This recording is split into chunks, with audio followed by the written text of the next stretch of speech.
So part of that forgiveness is realizing that my intentions were there. My heart was in the right place. I had the right intentions. It's just that that's not going to be who I am anymore. I won't still be who I was last week. Okay? Not that anything was bad. Hey y'all, this episode was recorded October 16th, 2021. And today is February 19th, 2022, and I am just now releasing this episode today. I stumbled across it in my archives. I actually had forgotten that I recorded it until a few days, like 2 days ago.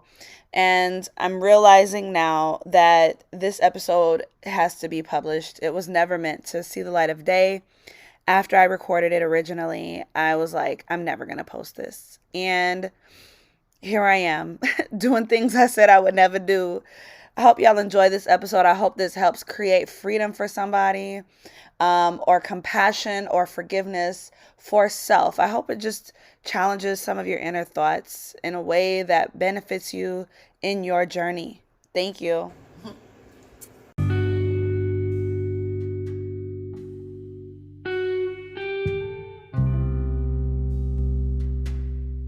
Welcome to Rougie Ruminations and Revelations. You've arrived, and I'm glad you're here.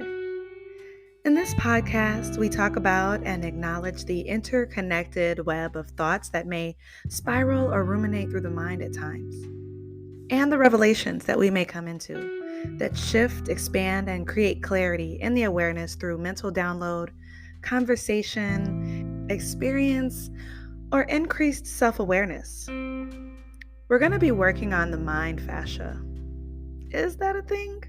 Let's make it one if it's not. Take a breath with me. Close your eyes if it's safe to do so. Inhale through the nose. Slowly exhale through the mouth. Enjoy today's episode. Hey y'all. Look.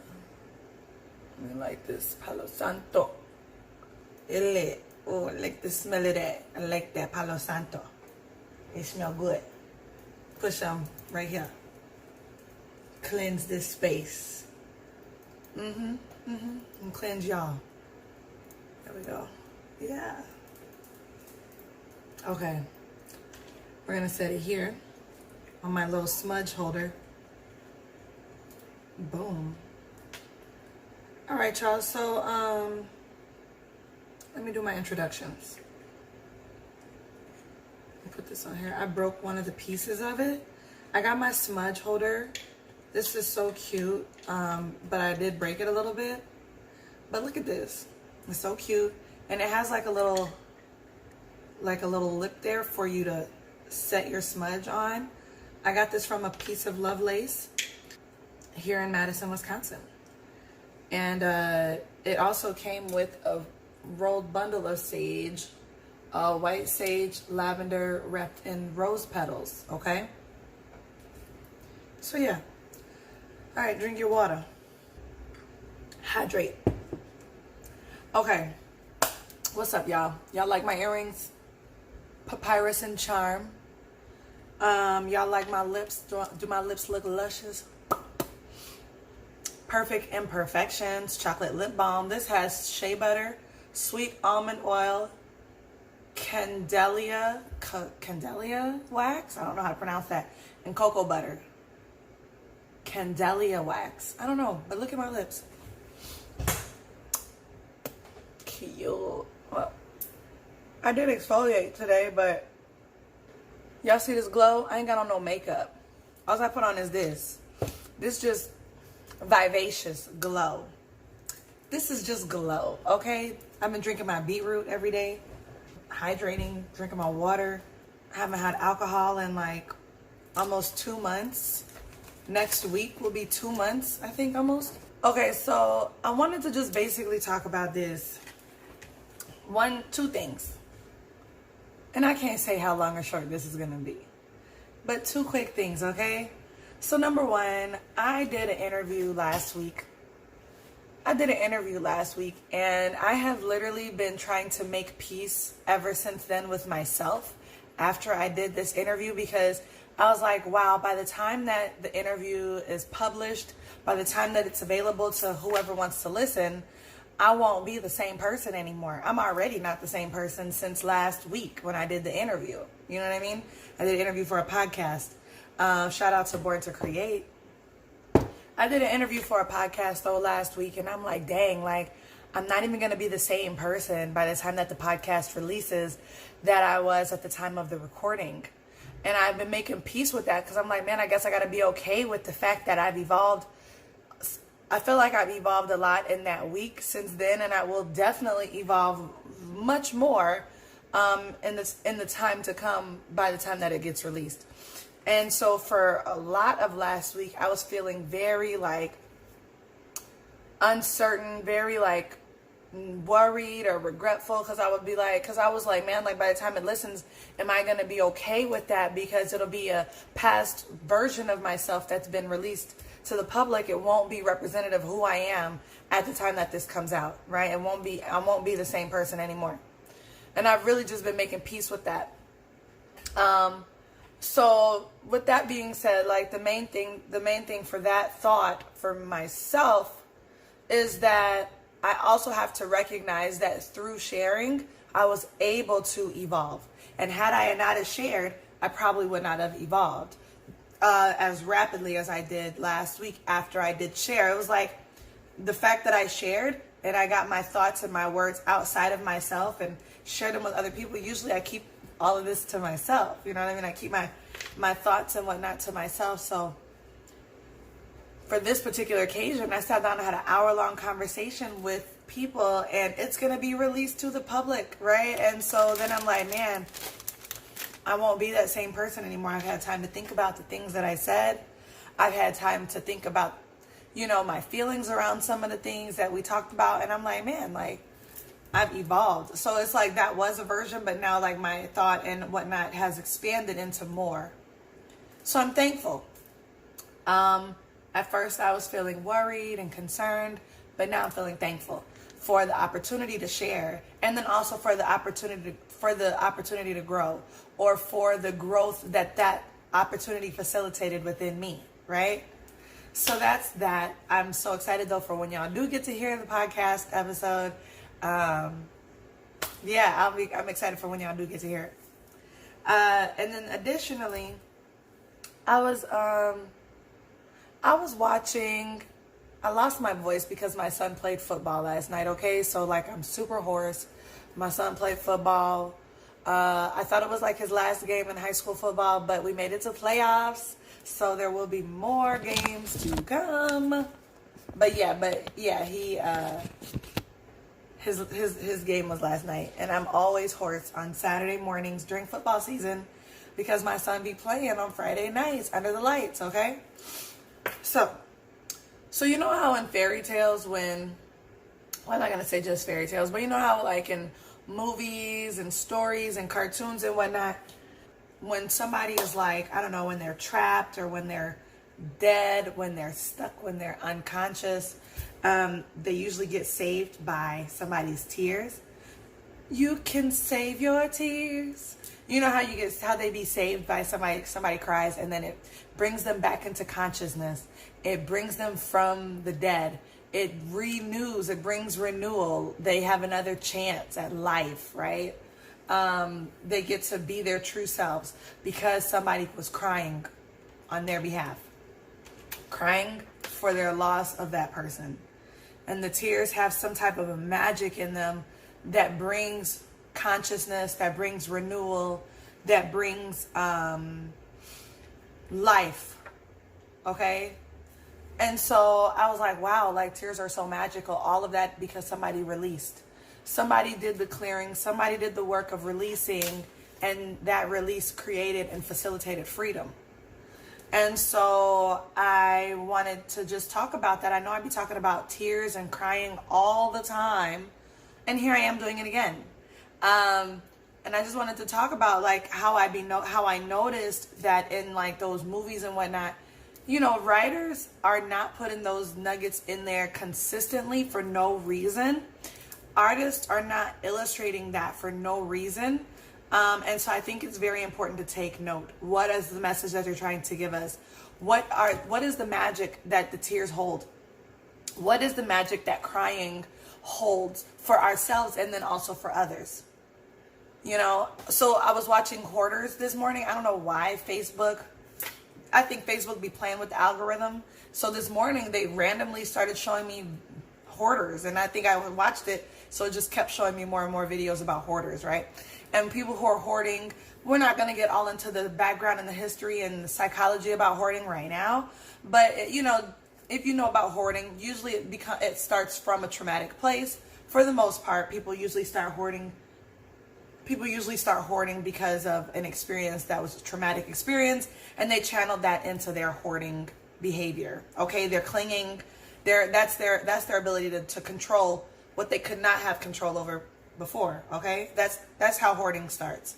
And so I started watching hoarding videos this morning for whatever reason, and a lot of times in almost every episode of hoarding, there's the beginning stage where the person who's hoarding, like they're presenting this front, like they got everything together, they're cool, calm, and collected, and then eventually when they have to start letting go of stuff, then they cry. So it's like, let go and cry, let go and cry, because every time that you're crying, you are creating freedom for you to let go of this stuff that's holding you back. Literally, the literal representation, holding you back, right? The hoarding your feelings, hoarding your belongings, and it's all causing excessive weight, excessive stagnation, clutter, right? It's weighing you down physically, mentally, holding you back, literally, right?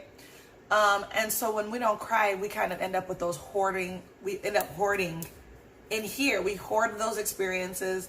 We hoard. That creates death, right? It creates death like inside of us when we don't release.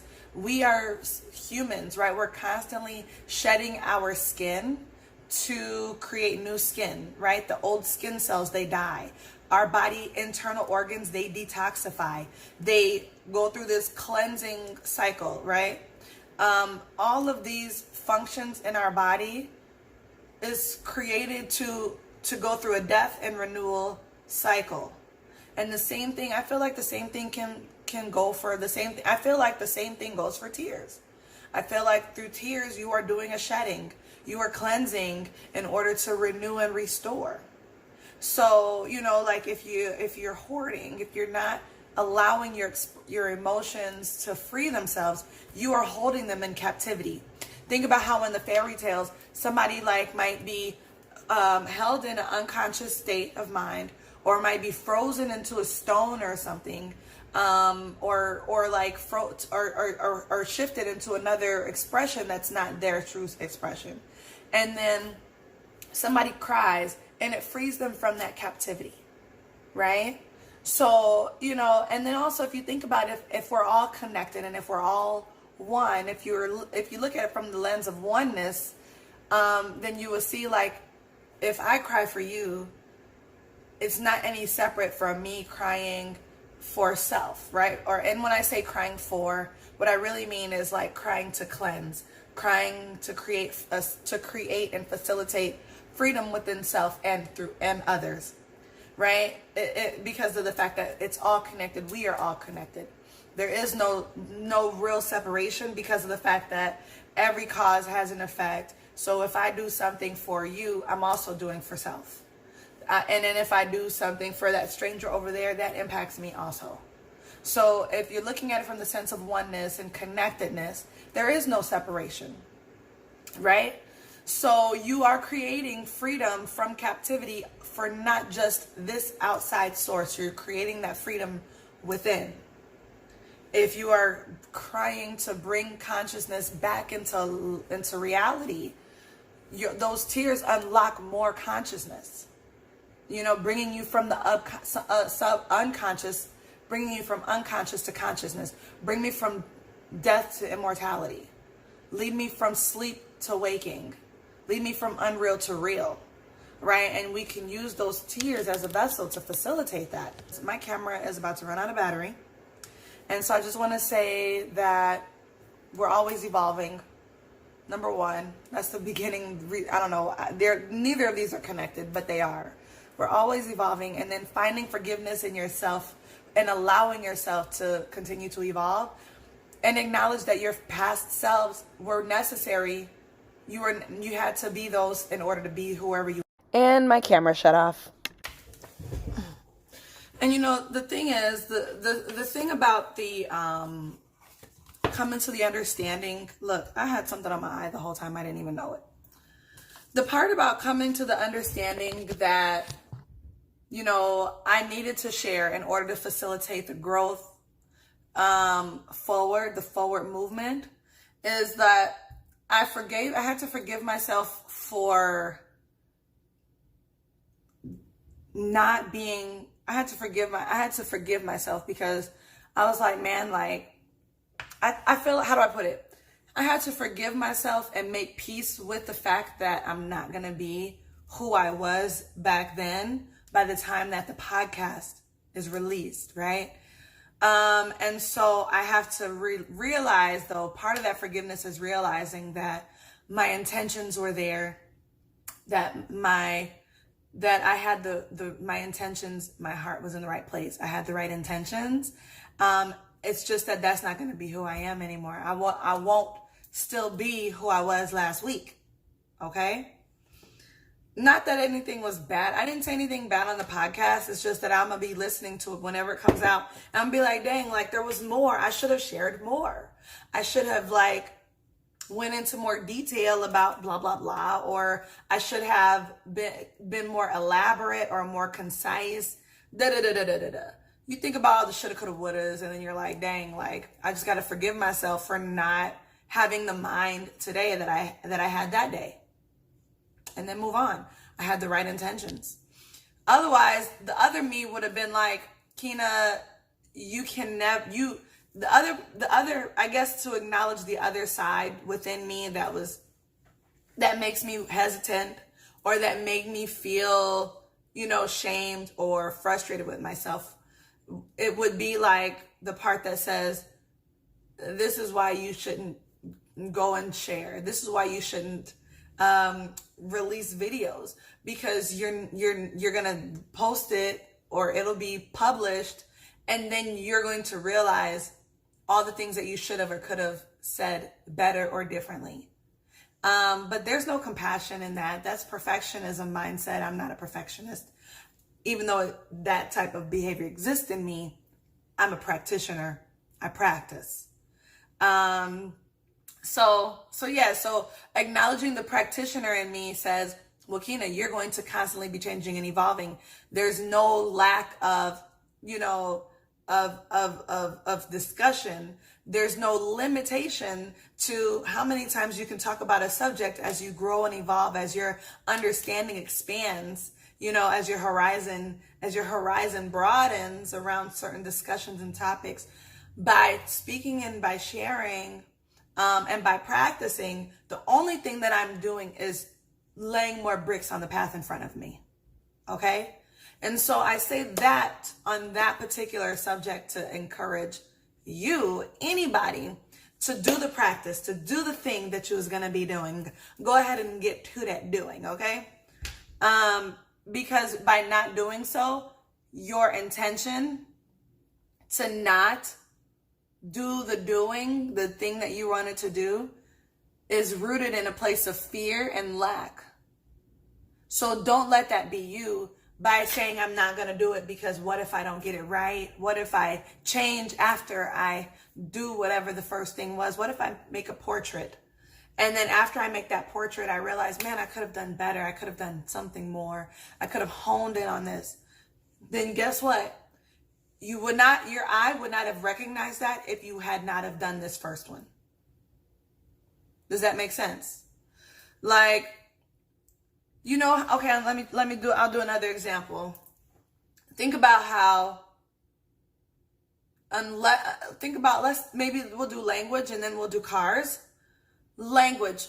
Once you understand a word, and the definition of it, whether you never used it before, or whether you was using it but using it in the wrong context, or maybe you was always hearing it but then you finally said, what does that mean? When you have the curiosity or the openness to receive or to look for the answer, then that word begins to show up in your language more. You begin to notice and recognize it more. It's mindfulness. You begin to notice and recognize it more.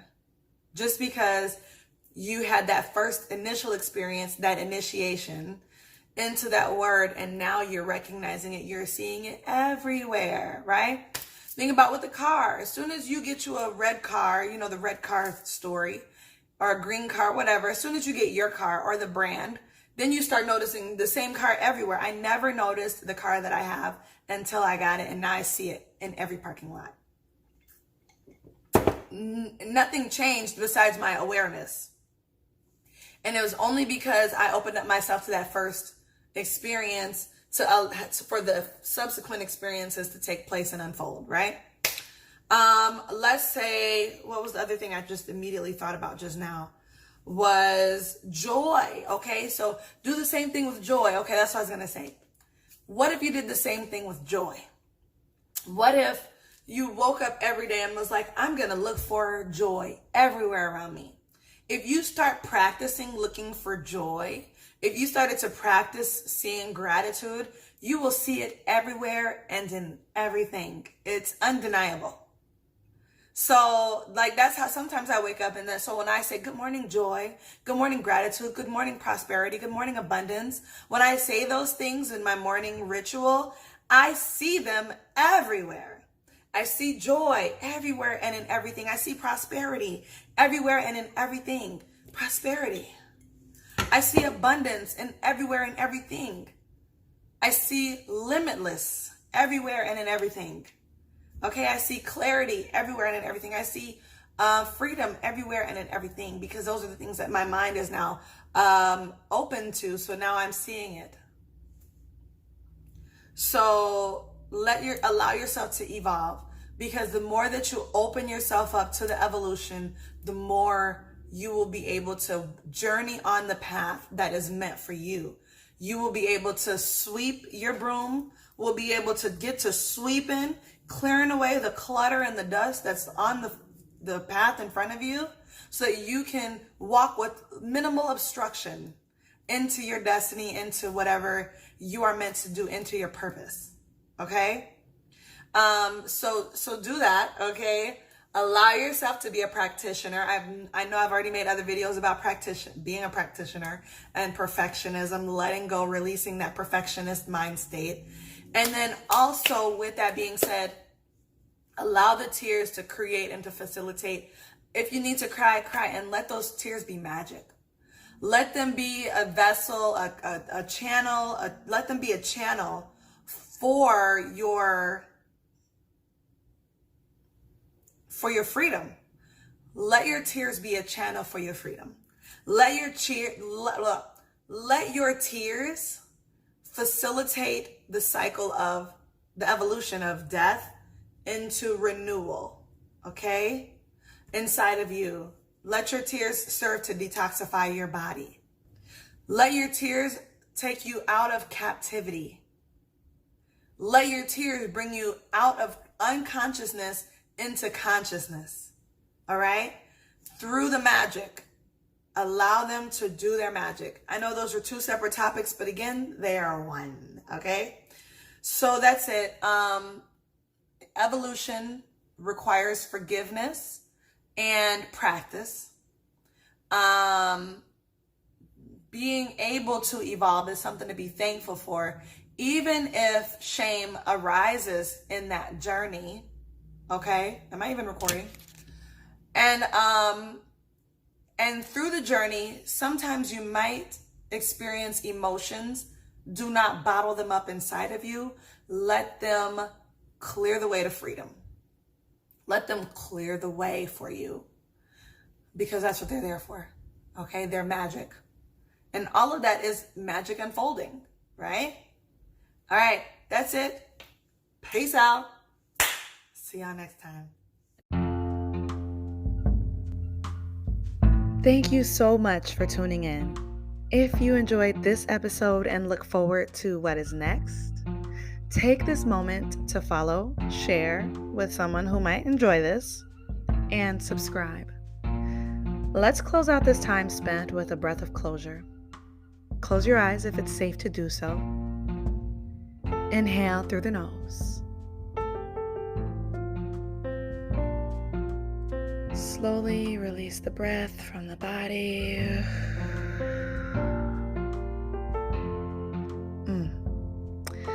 Until next time, thank you.